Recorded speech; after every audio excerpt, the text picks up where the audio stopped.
You are looking at Julian's pronunciation guide, where we look at how to pronounce better some of the most mispronounced words in the world, like this other curious word. But how do you say what you're looking for today?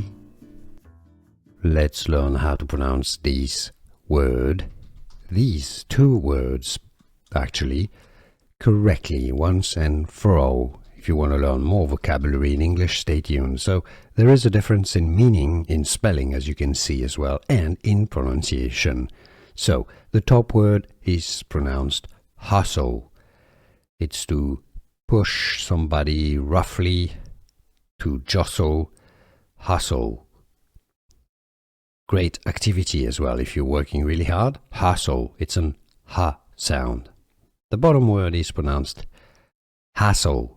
H-A-S-S-L-E, an irritating, inconvenient, hassle. It's an ha sound, all right? Can you hear the difference? Is the first vowel, the first sound, hustle for the top word, hustle, hard work, hustle, hassle, ha, ha, ha, ha. Can you hear the difference? Hustle, hassle. Can you pronounce those words correctly? Was this any useful? Let me know in the comments. Here are more videos on how to pronounce more confusing words and names too many mispronounced. Like this video if you found it useful. I appreciate your support. I'll see you soon and thanks for watching.